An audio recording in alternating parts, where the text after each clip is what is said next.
अली अमीन गंडापुर की गिरफ्तारी का प्रोपोगंडा झूठा साबित।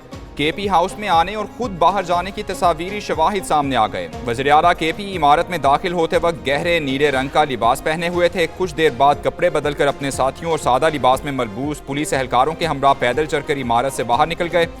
गुज़श्ता रोज़ एहतजाज के दौरान गंडापुर केपी हाउस आए। इस्लामाबाद में रेंजर्स तैनात होने की वजह से वज़ीर आला की हिरासत का प्रोपोगंडा किया गया।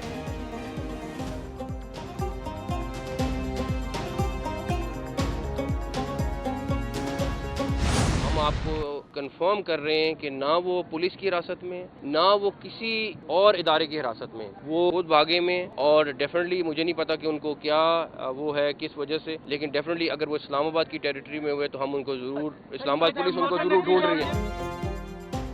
अली अमीन गंडापुर कहाँ है, किसी को कुछ मालूम नहीं। वफाकी हुकूमत और सूबाई हुकूमत के अपने अपने बयानात। हुकूमत की तरफ से गिरफ्तार करने की तरदीद। वज़ीर आला केपी के खुद साख्ता रूपोश होने का दावा कर दिया। वज़ीर दाखिला मोहसिन नकवी कहते हैं कि अली अमीन गंडापुर किसी इदारे की हिरासत में नहीं, वो खुद भागे हुए हैं। जहां उनकी मौजूदगी पर शक था, हमने वहां छापा मारा। गंडापुर केपी पहुंचे हैं या नहीं, हम ढूंढ रहे हैं। वो इस्लामाबाद की हदूद में होंगे तो तलाश कर लेंगे। उनके भागने की तस्वीरें मौजूद हैं। एक सवाल पर बोले कि आपके घर पर कोई धावा बोलेगा तो क्या उससे मुज़ाकरात करेंगे? हमारे वज़ीर आला साहब इस वक्त जो है खुद साख्ता रुपोशी में हैं। पीटीआई भी ढूंढ रही है उनको, उनके जो वर्कर जिनको बेसरसबानी की हालत में छोड़ गए हैं। और जितनी उनकी पूरी कोशिश है कि इमरान खान जेल से न निकले ताकि हम करप्शन के मजे लूटें। पीटीआई का एक ही एजेंडा है, मुल्क दुश्मनी। अगर उनके बहुत से लोग जख्मी हो चुके हैं या एक या दो भी हुए हैं, वो कौन से अस्पताल में एडमिट हैं?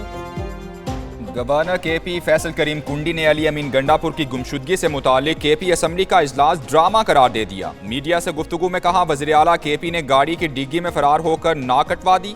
इनकी कोशिश है कि गंडापुर की खुद साख्ता रूपोशी को हमारे खाते में डाला जाए। इनका एजेंडा मुल्क दुश्मनी है। अगर इनके लोग जख्मी हुए हैं तो वो कौन से अस्पताल में हैं? केपी में सिर्फ एक ही चीज़ होती है, करप्शन, करप्शन और करप्शन। एक सवाल के जवाब में कहा, गवर्नर राज का ऑप्शन आइन में मौजूद है।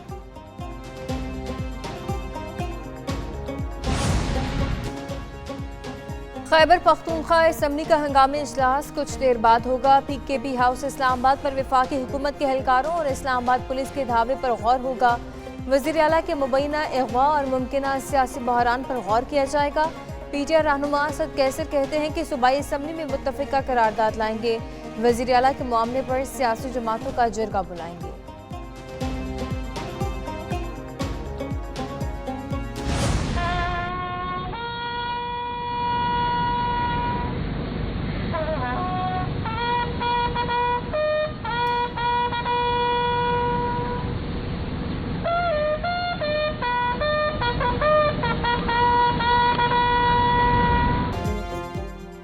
इस्लामाबाद में तहरीक इंसाफ का पुरतशद्दुद एहतजाज एक जान ले गया। शरपसंद अनासिर पुलिस कांस्टेबल को अगवा करने के बाद तशद्दुद करते रहे। अब्दुल हमीद अस्पताल में जख्मों की ताब ना लाते हुए दम तोड़ गया। शहीद की नमाज जनाजा डी चौक में अदा कर दी गई। वज़ीर दाखिला, गवर्नर केपी और पुलिस अफसरान की शिरकत। हुकूमत का मुजाहिरीन से सख्ती से निमटने का ऐलान। इस्लामाबाद में सिक्योरिटी के कड़े पहरे, डी चौक पर फोर्सेस का गश्त। उधर चीफ सेक्रेटरी केपी ने पीटीआई जलसे में शामिल रेस्क्यू 1122 गाड़ियों की तफसीलात तलब कर ली। केपी पुलिस को आंसू गैस शेल फराहमी की छानबीन भी जारी।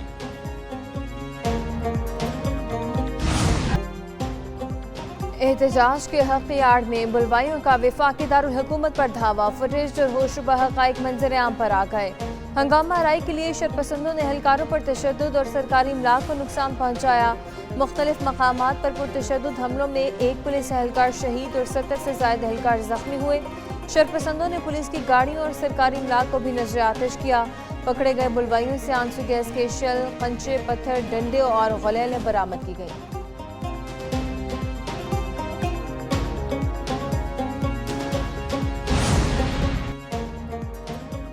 हुकूमत का पुलिस एहलकार अब्दुल हमीद पर तशद्दुद करने वालों को इंसाफ के कटहरे में लाने का ऐलान। वज़ीर आज़म शहबाज शरीफ कहते हैं, पीटीआई ने हमेशा एहतजाज की आड़ में तशद्दुद का रास्ता अपनाया है। माजी में भी सरकारी टीवी पर हमला किया गया। मुजाहिरीन के पथराव से अब्दुल हमीद की शहादत पर गहरे दुख और अफसोस का इजहार। मुलव्वस तमाम अफराद को कैफरे किरदार तक पहुँचाने की हिदायत कर दी। वज़ीर आला पंजाब मरियम नवाज ने कहा, तहरीक इंसाफ मुसल्लह जत्थे की शक्ल इख्तियार कर चुकी। पुलिस एहलकारों पर तशद्दुद कौन सी सियासत है? तशद्दुद का रास्ता इख्तियार करने वालों से रियायत नहीं होनी चाहिए। इस्लामाबाद और रावलपिंडी में 3 दिन बाद मामूलात ज़िंदगी बहाल हो गए। बंद रास्ते खोल दिए गए। मोटरवेज पर भी ट्रैफिक रवा दवा। मोबाइल फ़ोन सर्विसेज बहाल। मेट्रो बस सर्विस ताहाल मुअत्तल। इस्लामाबाद कश्मीर हाईवे से कंटेनर्स हटा दिए गए। मरी रोड पर भी ट्रैफिक चल पड़ी। रेड जोन को जाने वाले तमाम रास्ते बंद। कंटेनर्स और रुकावटें ताहाल मौजूद। रास्ते बंद होने से शहरियों को शदीद मुश्किलात का सामना। उधर लाहौर में रास्ते खुल गए। कंटेनर्स हटा दिए गए। ट्रैफिक रवा दवा।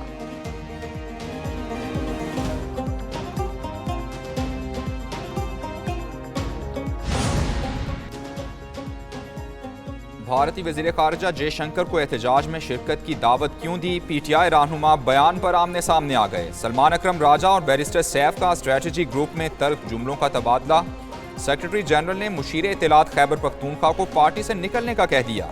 ज़राए के मुताबिक सलमान अकरम राजा की बैरिस्टर सैफ को बयान की तरदीद जारी करने की हिदायत। कहा, आपके बयान से पार्टी की साख मुतासिर हुई है। बैरिस्टर सैफ ने तरदीद जारी करने से इनकार कर दिया। बोले, आप सेफ हाउस से बाहर निकलें, डी चौक जाएं और लीडर बनें। जब हुकूमत में नहीं था, इलेक्शन कमीशन हो, अदलिया हो, पार्लियामेंट हो, सहाफ़ी हो, टीवी चैनल्स हो, जिसने इस शख्स से इख्तलाफ किया, इसने इंतहा की हद तक जाकर उसकी तजलील की, उसको धमकियां दी और उसको मुतनाज़ा बनाने की कोशिश की। बानी पीटीआई को सहूलत मिलती रही तो सब ठीक, सहूलतें मिलना बंद हुई तो इल्ज़ाम तराशी शुरू कर दी गई। सूबाई वज़ीर सिंध सईद गनी कहते हैं कि बानी पीटीआई ने जो इल्ज़ाम मुल्की इदारों पर लगाए वो रिकॉर्ड का हिस्सा है। बानी पीटीआई चाहता है कि मुखालिफ जमातों के खिलाफ मिराज साफ दें। उनके लिए बड़ा मसला मईशत नहीं, मुल्की सियासी जमातें।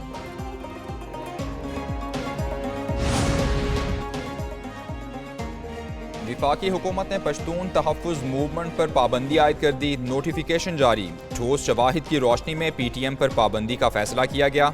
नोटिफिकेशन के मुताबिक पीटीएम मुल्क दुश्मन बयानियों और अनारकी फैलाने में मुलव्वस है।